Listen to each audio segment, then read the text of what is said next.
here, help. If we can reduce some of that just by doing a simple change in what we're doing diapering, gosh, that'll help me out. I don't worry about so many crying babies.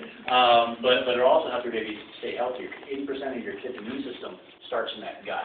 So, you know, if they're getting pressure in there, it's going to cause reflux. It's going to keep them absorbing nutrients. So, if you can make a simple change, share it with your friends, share it with your family, share it on Facebook, wherever, just so we start shifting this. Instead of doing the diaper change, let me get ready here.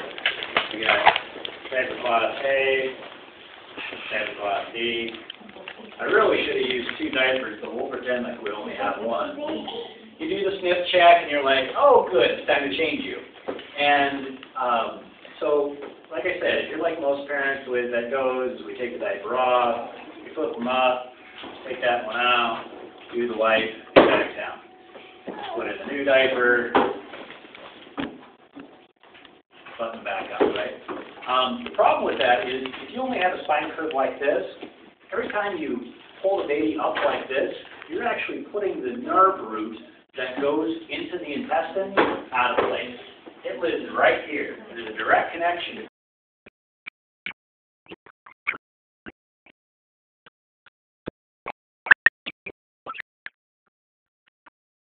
Backwards out of position and cause nerve interference that ends up stopping the flow of information from the brain into the intestines.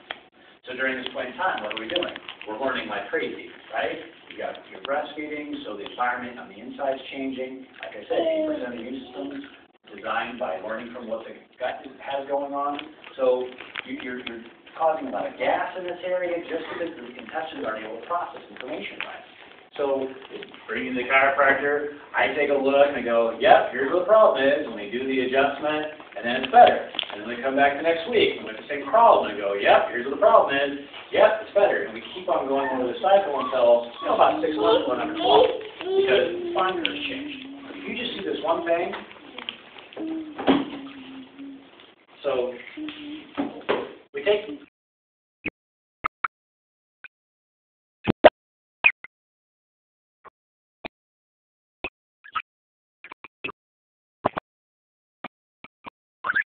and you roll, go right through there, sneak that diaper back through,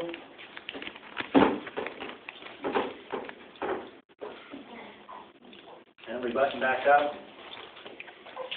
Babies are squirmy, right? Nobody ever said they weren't.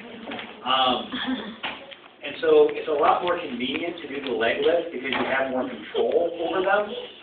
But once you get the hang of just being able to single-handedly roll, all you have to do is just hold them by their chest. You just hold them by their chest and roll them over. And do the one hand. And roll it over. It takes a little bit of prep work to have all your stuff together, but just that one change stops you from taking that primary curve and putting that vertebra out of place. Now, when do you do this too? Up until we learn how to crawl. Because once we learn how to crawl, then we start developing this curve back here, and then we can have room to do the bending. You notice we don't have a lot of colic with babies who are crawling, right? Okay, yeah, that's part of the one. So you can sleep for the first 6 months. This might be a good, just a good, simple way to change what you're doing. Does anybody have any questions? Do we want to see that again? Anybody want to try? Anybody have a full diaper? They want to try it?